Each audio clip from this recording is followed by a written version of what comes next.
Hi, everyone. I'm Jen Hecht, and I'm the VP of People Operations at RStudio.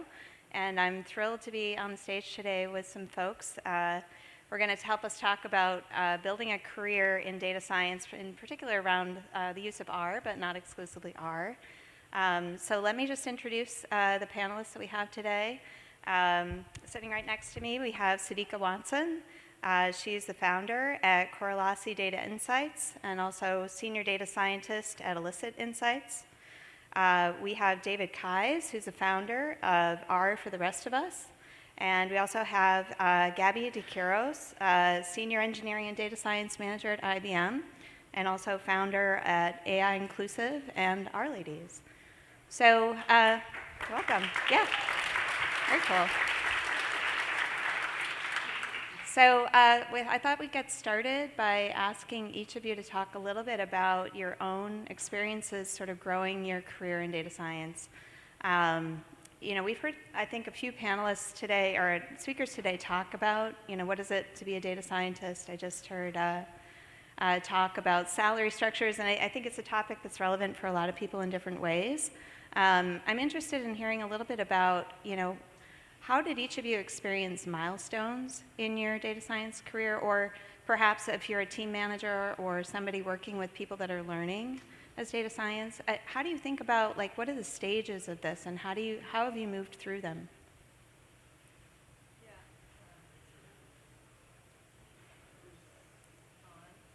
All right, I have a... Hello? Can you hear Gabby?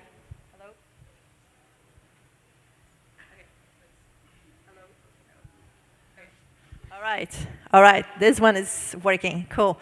So let me just summarize kind of my career path, because it's interesting and different from all of us here. So I was in academia for about 5 years doing research with air pollution data. So then I moved to the industry. So I had this transition point where I'm like, I want to try something else. I want to go to work for a company. So then I became a data scientist. So I was a statistician before doing research, and then I became a data scientist. Also, I moved to San Francisco. So statisticians in San Francisco, they all became data scientists. So I was first working for a startup, and then doing some kind of consulting.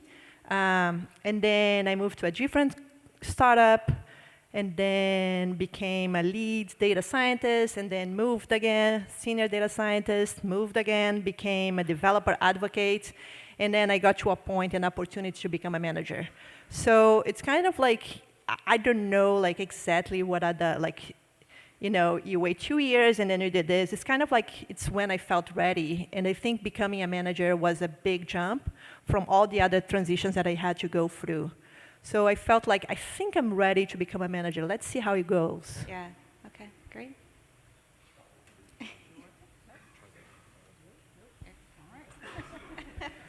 Hi. So my path into data science definitely has not been linear, particularly because my motivations, my just thoughts about who I was and what I wanted to become and the types of things I wanted to do, they changed. So for example, when I was in high school, I thought, I love math. The people that I see around me in high school are my math teachers. They love math, and they became math teachers, and so I'll be a math teacher, So, and then at some point, I discovered that there were some other things beyond education that you could do with math, and heard about being a math professor, and then found out about biostatistics after I became interested in that type of career. So I ended up becoming a biostatistics researcher, and then, as other people have drank that same data science Kool-Aid, heard about all of the cool projects and the great salary structures associated with data science, and decided that that was something that I wanted to do. So some of it was just exposure, where people told me about other different types of paths that I might not have thought about. And some of it was just also just restlessness, change in interest. Maybe I was really happy with my career as a biostatistician for the most part. Nobody had I didn't have a problem with my coworkers or the work, but it was just, I kind of want to see what else is out there, and I keep hearing about this other thing, so let me just try that. That's great. Can you hear me? Yeah. Great. So first of all, I should say I think my current work as well as my path is pretty different from the other folks on this stage. Unlike them, I work for myself. My business, as Jen mentioned, is R for the rest of us, and I primarily focus on training folks to use R. And I particularly focus, I think of it as kind of like people who are scared about R but want to learn it. That's kind of my niche. And how I got into it, I think it's very much by accident, which I know is a story that resonates with a lot of folks here. I'm actually trained, I'm not very quantitatively trained. I have a PhD in anthropology. My dissertation was entirely qualitative. Worked on some mixed methods projects, kind of not butted up against, but came in contact with some folks who were using R, but never actually used R in grad school. And it was actually only when I started doing some consulting work where I was doing what's called program evaluation work, looking at kind of applied social science research, looking at the impact of programs run by nonprofits, that type of thing. And the organization I was working for allowed me to use whatever software I wanted to, so I taught myself R, and basically since then I realized that there was a need for other people in that industry as well as others to learn R, and so I have kind of made that my thing, but now I forgot what your original question was, so if you want to... Well, we're free to divert from my original question, but I think, and that's, it's been interesting to hear all the stories. I think one theme is that it's nonlinear. It's not like there's a set of predefined steps or ladder, or you got to do this before you move on to the next thing. You hit on something, though, when you were talking about having to teach yourself and not feeling like you were already part of a community that was very quantitative in nature. And I think that's another question I had for all of you. How did you build that kind of community, whether you were in industry when you were learning or you're coming out of academia, kind of go out and find it for yourself? I know all of you in your own ways have been involved in trying to bring other people through that journey, but can you talk a little bit about how you started to find that for yourself and how that evolved? Yeah, so I didn't have this community before, back in Brazil. So when I moved over here and created Our Ladies, that was one of the intentions. It's like, I don't have a community, so I'm going to create it. So that's how it worked for me. I could answer this question in two different ways according to the period of my life that it relates to. So in the earlier periods, of course, where I'm new to the different types of mathematical concepts and different statistical, I guess I didn't mention this before, so my background is in math and statistics. So I have a bachelor's in math, a master's in math, a master's in statistics, and a PhD in statistics, and no student loans, yay. And so all of those different types of educational experiences put me into different types of environments where I've got a particular mix of students, a particular set of faculty who are trying to, together help me to learn what I need to learn from whatever that perspective is. And so in some sense, that community was curated for me just because of where I was in school. But one thing that I've noticed as a professional is that you don't always have the benefit of having those readily made communities. Sometimes you just have to either create your own community, as our esteemed panelists did for Our Ladies. I'm also an Our Ladies Dallas chapter organizer as well. So definitely understand the value of those. But sometimes you have to be just very comfortable being a community of size one, right? And especially in places where maybe you're the only one who cares about data, or you're the only one who cares about R, or whatever this new model or tool is or whatever, where you're either internally motivated and you're just reading and going online, looking at blogs or different types of user groups, or you're also just going out, finding meetup groups, finding different types of organizations, just to connect with people who have similar interests to you. So I think it helps to develop yourself internally and also externally. And for me, I think the answer is actually pretty straightforward. Online communities, and particularly Twitter, have been really fundamental in terms of my learning of R. I mean, I can say without reservation that I've learned more about R from Twitter than any other single source. But also finding a community and building connections with folks. I mean, I've met so many folks here who I have known through Twitter. And I've only used R for 3 years, only really kind of got more involved with this community in the last couple years. The major benefit, if you're not already aware, of the Twitter community, and the R community in general, is that it's extremely welcoming. And so I know I felt coming into it like I'm an anthropologist, I'm not, I don't have much quantitative background, am I going to be accepted? And I have found I've never not felt accepted. I think because there's such a diversity of the things that people do with R, everyone, and a number of other reasons, including strongly the work of our ladies, have made the R community extremely welcoming. And so I think putting yourself out there in that community, even when you feel like, who am I to try and have anything to say about the world of R when there's so many people doing so many amazing things, it is such a welcome community, and it is really possible to find a place in it. That's great. I'm smiling because I've had so many conversations with people here, and I think almost everyone feels that way. One of the great things about coming to the conference is you get to hear amazing presentations from people doing cool things, but I think the dark side is people may be wandering around going, oh, I'm the one that doesn't fit. So I have one other prepared question, and before I ask it, I want to just let people know you can ask questions for our panelists on Slido. I think this is probably pretty routine for folks now. We're in track 1, and the code is hexagon. So this is a pretty general question, but let's make a broad assumption that a lot of people in the room are maybe in the earlier stages of their data science career. If you had like a few minutes to spend with them and give them advice about how to grow that in the best way possible, what advice would you share with people?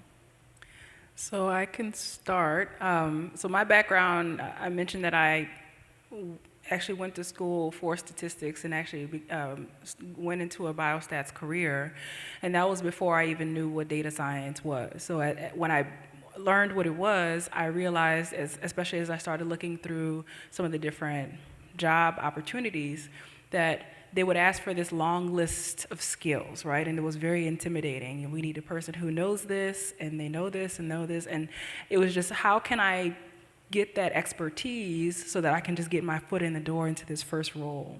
And so that would be one thing that I would advise you to think about, is to just not be overwhelmed. Just think about some of the key principles, I guess, that I would say are fundamental to data science, and I could list it out as a bulleted list if you want to write them down. I would say that there are 3 key areas of data science that you'd want to have some proficiency in. One would be, there's obviously the mathematical component, so there's where your machine learning, or maybe even your deep learning, your clustering algorithms, all those kinds of different algorithms, even logistic regression, ordinary least squares regression, basic data analysis. Those types of areas are very important to get some proficiency in. The next would be programming, so obviously having proficiency in something like R or Python, some type of general use language, such as one of those, is ideal. Not just understanding specifics of how to use this package and that module, but knowing how to program, right? How to be a programmer.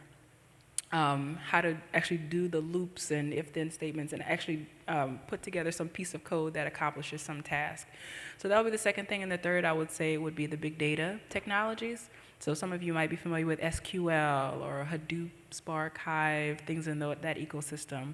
So having some familiarity, at least on the surface level, in each of those 3 areas, and then developing those more and more over time as you get into whichever specific role and you learn the specific needs of that role. I think that would be a good place for you to start. Thank you. Yeah,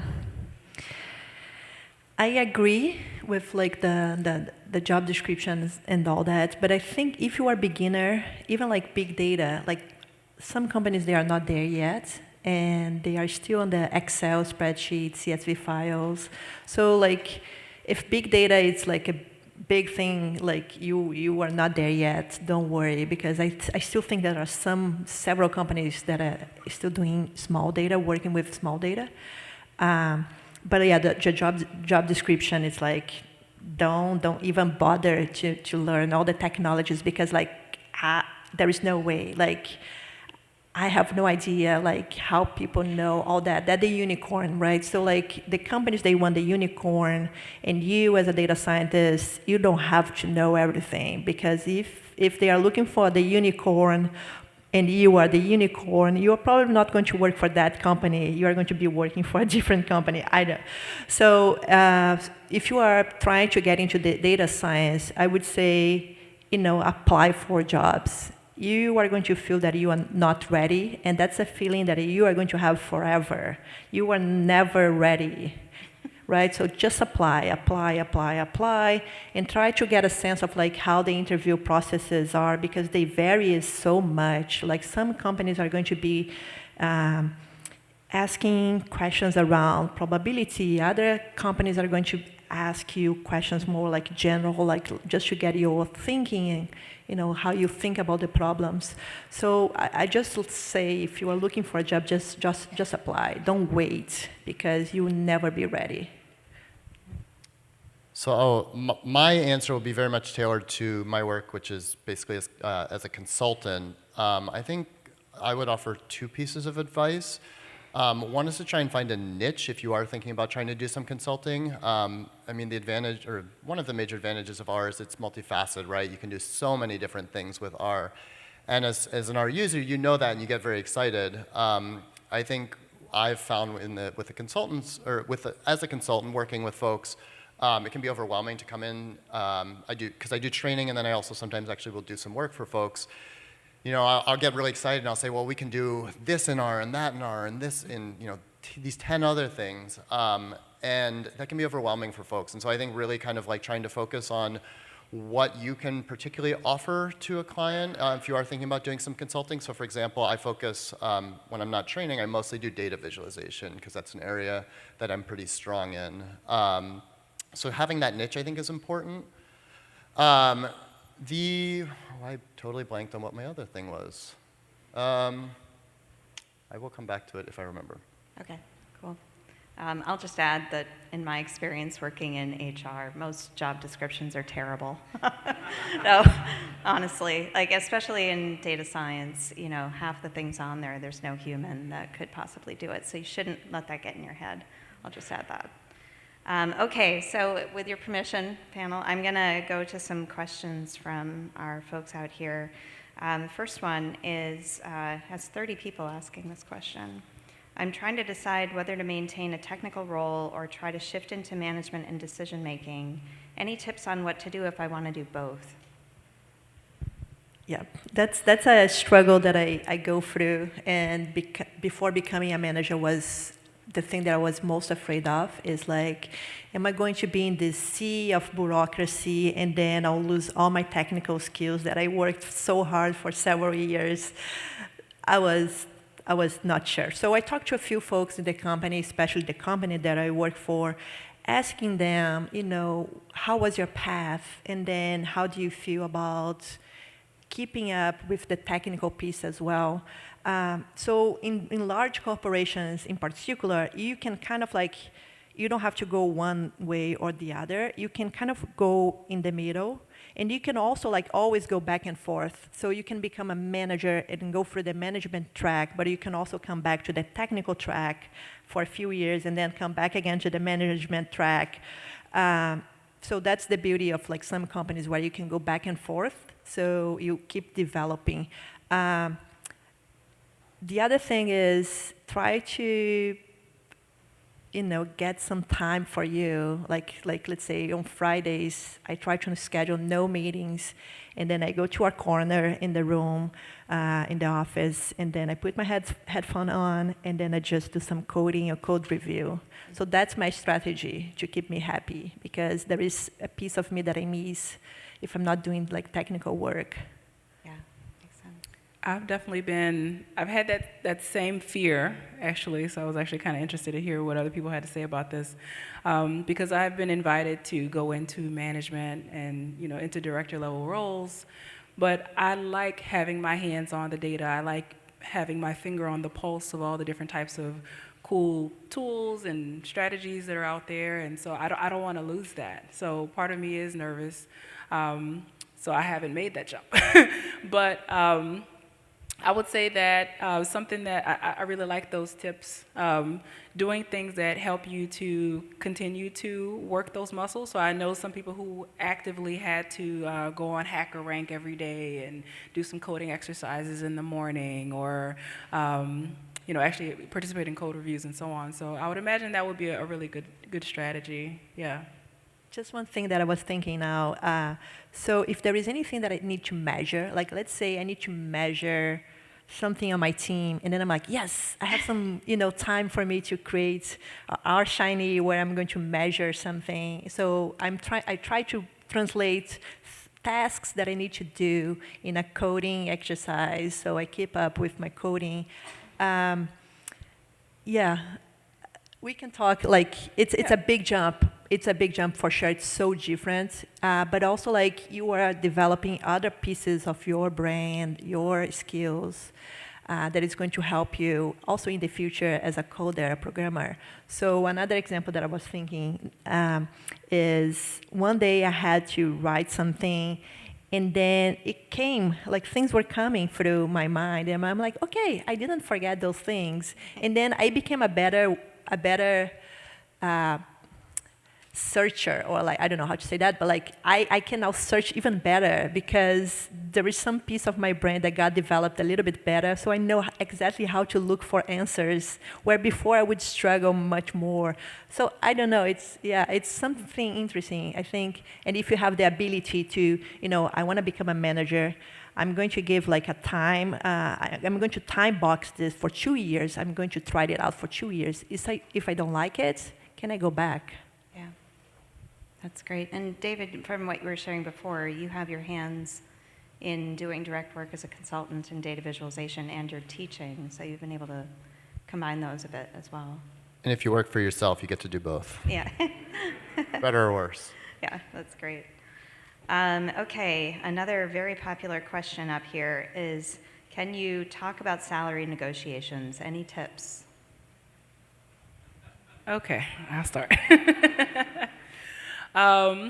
So, all right, so I'll start with a story, something that actually happened.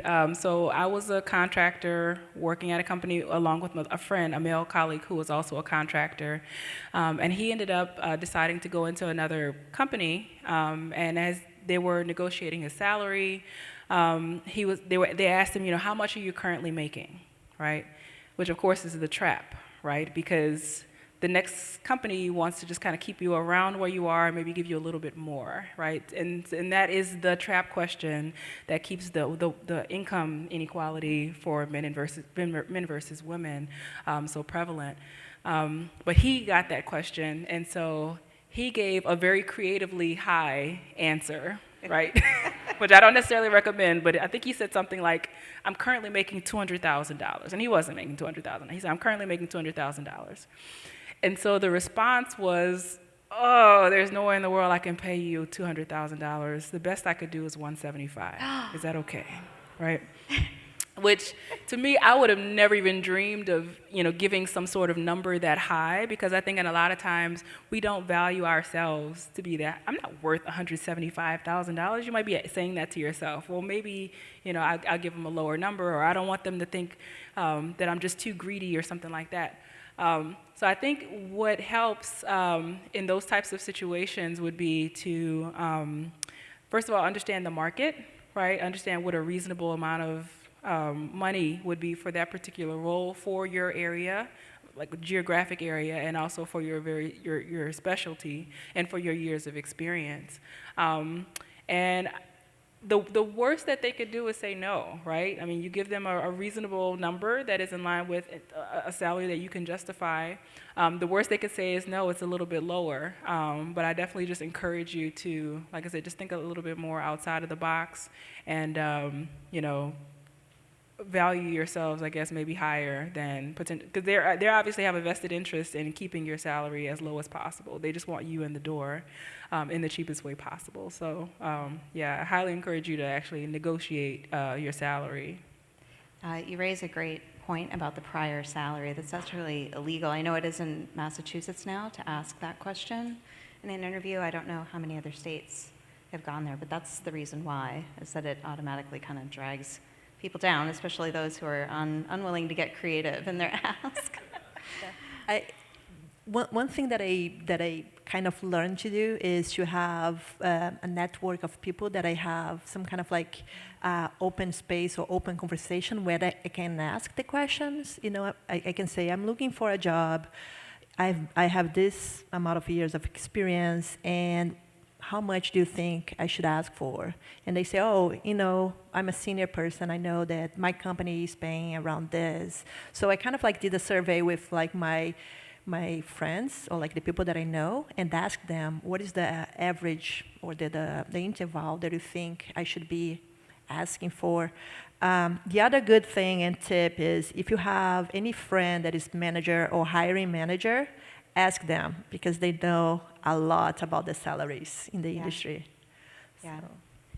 The other thing I would say about that too is, and I want to be careful with this advice because if you're working in a very conservative industry, this might be harder to do, but you should be able to talk with your colleagues in your current job about what you're making, and that can be very scary, but it's a good way to get information, and I think you know, the workplace is changing a lot. One of the positive things is, I think, more transparency. But if you have people that you work with in your same discipline that you trust, I'd encourage you to do that even where you are right now. And again, I've worked in a range of places. I think most places are kind of stopping this practice. It used to be like, oh, you cannot discuss salary, which I think also keeps a lot of people in the dark about what the real ranges are. Okay, I'm going to go to the next question. How do you decide which technical skills are worth the time investment to really learn versus having a passing acquaintance with? I think it would depend on your specific role and whether or not that is something that is needed for your job or for your growth. So I think about, for example, going back to that list of that massively long list of different types of machine learning tools and software and models and all these different kinds of things. In your particular job, maybe you only need clustering. Like they need somebody who's an expert at clustering, and they need somebody who understands all the different ins and outs of a very few, a very small number of models. In that sense, maybe it's worth the effort of really digging in and understanding those. But the other side of that, obviously, is that what that does is that keeps you in the expert role for where you are now, or maybe with the team that you're currently in. So another view of that will be to say, where do I want to go? Or what is the type of job that I want to have, the type of career that I want to have for myself eventually? When I answer that question for myself, I want to be not just the best data scientist at my job, at my company, I want to be the best data scientist possible so that any company can look at me and all the different types of experiences that I've had and say, wow, she really understands a lot of different kinds of tools. She understands that, AI, for example, that's the buzzword of the day, and a lot of companies are interested in that.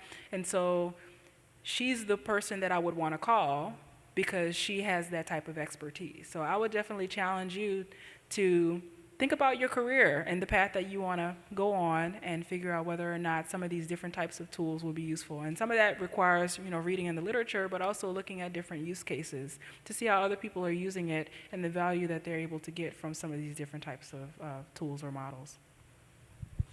Great. This question actually came up in a session I was in earlier. What is the difference between a data analyst and a data scientist in your experience? Is there a difference? So in some companies, there is no distinction. It's more like a title. But like from my experience, data analyst is doing more, querying the data, getting the data from a database, let's say, using SQL, creating reports, where data scientists go one step further, where they also do the data cleaning, munging, and querying the data, but also is involved on the modeling itself. So that's my experience, but I think it's kind of like a gray area Like some companies, they call data analysts what I consider being a data scientist. So, and they have like different names, yeah, even more names than data analysts and data scientists. Yeah. It's kind of I mean, these are all squishy terms, Yeah. you know. So I would, I guess maybe just thinking about some of the different roles I've had, people who've had the data scientist role, they tend to be, they tend to have a little bit more training, maybe a little bit more education, like formal training in maybe like a math or statistics or physics or something like that. They tend to, again, there's no hard, fast rule for any of these different types of things. And they tend to have a little bit more expertise in some of the more advanced types of modeling scenarios, whereas maybe a data analyst would be very proficient in some of the data engineering tasks or like pulling different types of SQL queries and maybe creating some dashboards or some reports.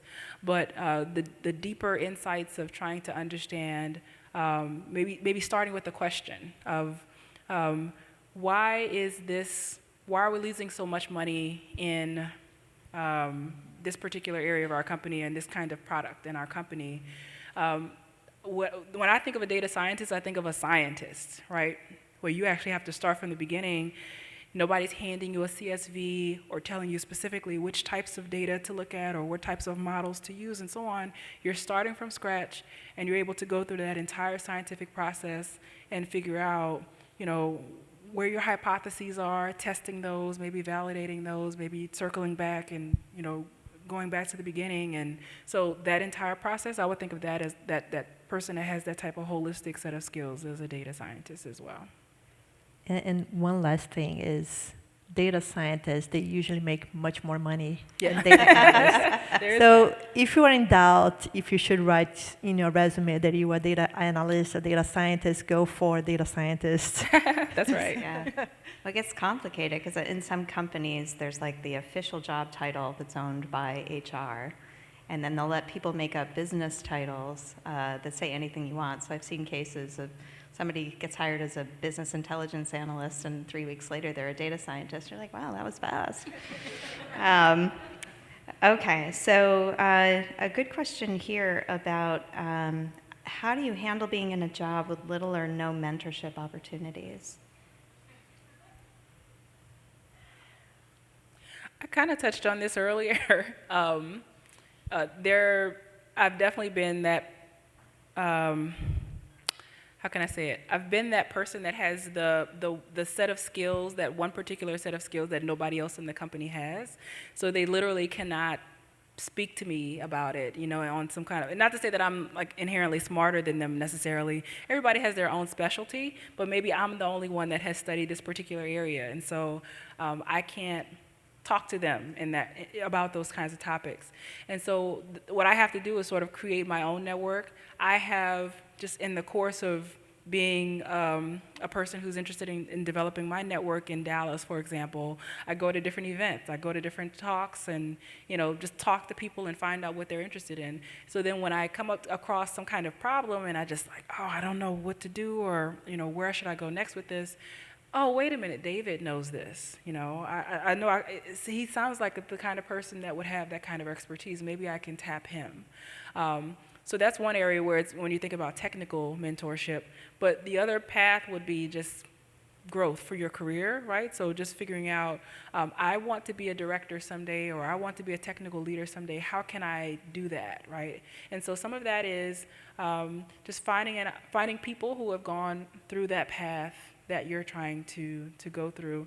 And that could be within your own company. That could be, for people who work in similar types of roles as you're trying to get into, maybe who've been in different companies. So trying to just be creative about finding people that can inspire you in the ways that you need. That's great. David, I'm going to direct this one to you. Can you recommend any good Twitter accounts to follow to learn more about data and R? You mentioned you'd highly leverage Twitter. What would you recommend? Well, if you're not already following Mara Averick, that's probably the best place to start. Definitely where I think I've learned more than anything. Geez. there's so many people. How to trying to think of some other ones that have been particularly informative for me. I would say this isn't an account, but and particularly when you're developing in data visualization, especially the Tidy Tuesday hashtag has been really helpful for me to see folks who are doing some really interesting data visualization. That's been a helpful one. I mean, yeah, I think I'd probably start there. Great. Anyone else have any thoughts? What about the RStats hashtag?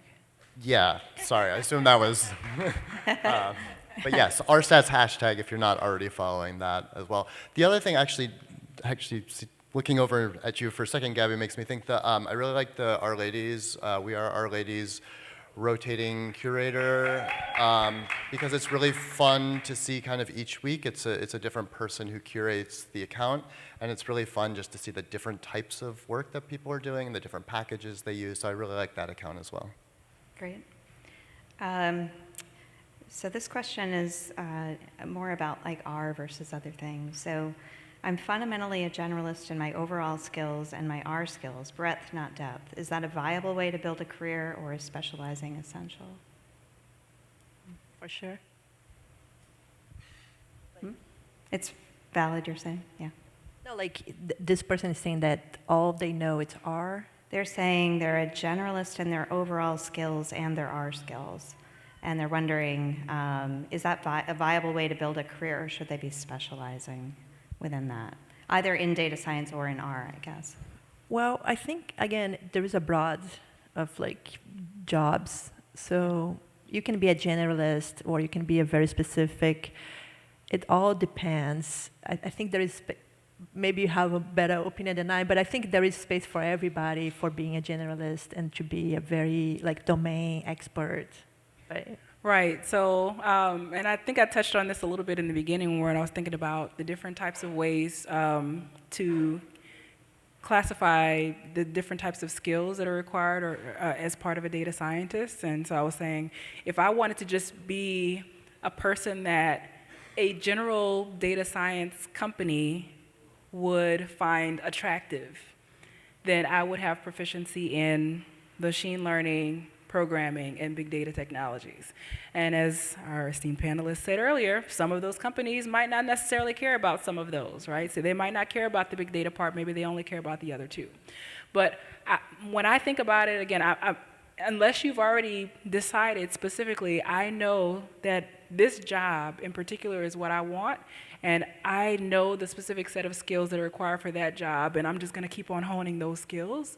Unless you're doing that, I would challenge you to branch out a little bit more, learn about other types of things, but obviously you don't want to get to the point where you're just picking up every single kind of tool or every type of model or expertise. At some point, you're going to have to specialize, because the people who have very specific domain experience, like baseball, like telecommunications, and so on, they really understand the data. So they can go beyond just saying, I understand that this column seems to be related to this column. They really understand all the different ways that that extra knowledge can inform how well you can get some insights from some of those different types of projects. So I would encourage you, for your specific area, once you've actually determined that there's a specific area that is of interest to you, that you take the time to develop that domain experience. And the good thing about it is that if you get into it and you realize, I kind of thought I would like this, but I don't like it so much, right? Then you can get experience in something else, right? So you just, just try different things. But I definitely would encourage you to have some type of specialization in some areas. Great. We have a couple of questions sort of in this topic area about how you have dealt with being perhaps the only or first woman or person of color in your organization or team. Do you have any advice for people who might be, in addition to trying to get into data science, also dealing with issues in that area? So I have been in that scenario, from the woman and also the person of color scenario, in so many of the roles that I've been in. Actually, I want to say every role that I've been in. And so one of the things that happens commonly is that as the one person, you feel like you have to be the representative, right? If I mess up, then now all black people mess up, right? You know, that's just how we are. All women mess up, right? So some things you just kind of have to forgive yourself and realize that you're human just like everybody else. You make mistakes just like everybody else, and just, you know, take those as growing opportunities to get better. But some of the challenges are external, some of them are internal. So I definitely would just encourage you to, you know, realize, you know, yeah, I'm a good person too. I'm very smart, and, you know, I have a lot of great ideas and good things to offer. And so just kind of keep that in mind as you're growing in your career. Yeah, also, like, don't feel like you have to be the one responsible. Like, let's say there is no diversity efforts, and then you are going to be the one doing the whole work, because, so like, try to get other people to help you as well, to have allies. And also the outside network is very important on those times, so you don't feel lonely. So we have this support around you that keeps you going. Great. So, I mean, all of you had such different paths, but we have a question here about, for a young data scientist trying to get their first job, should they be looking at large companies or startups? Do you have any specific advice about what context might be the best place to start? So I always worked for startups until moving to IBM 2 years ago, almost 2 years ago. So I went from a company where we were 20 people to like 300,000. It's a big jump.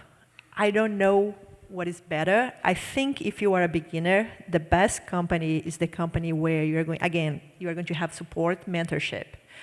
Because it's so hard to break into this, you know, career without having someone mentoring you. Yeah. So if there is a startup that you have a good network and support, yeah, go for it. But if you have opportunity to work for a big company, you probably have more mentorship, but also like you are going to be more specialized than a startup where you have to do everything from getting the data, cleaning the data engineering to modeling and putting in production, for example. Yeah. Can I also just give a pitch for the idea of potentially considering consulting, because I think it's a really good way that you can gain experience. And you know, even if your ultimate goal is to become, say, a data scientist, I think there are a lot of opportunities to use the types of skills that you have as an R user, you know, outside of that title, in ways that can really be impactful for the organizations that you work for. I mean, just as a minor example, one of the clients that I was training recently was doing an evaluation of an after-school program, and they were working at 100 different schools, and they had to produce literally 100 reports. I taught them about parameterized reporting, and it just like completely blew their mind, the idea that they could, you know, automate that and not have to manually produce 100 reports. They're not a data science firm. That, you know, that's not how they identify themselves, but those types of skills can be really useful and serve a wide variety of organizations, and you can do that sometimes through consulting.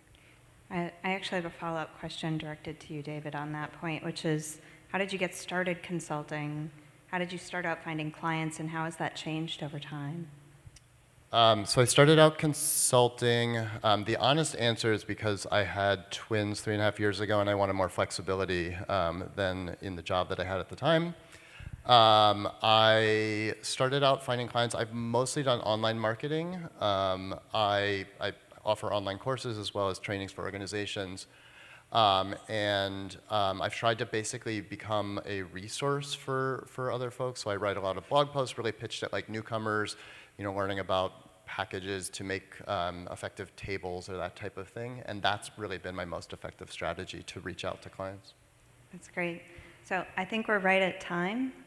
So I'd love to give a round of applause to the panelists.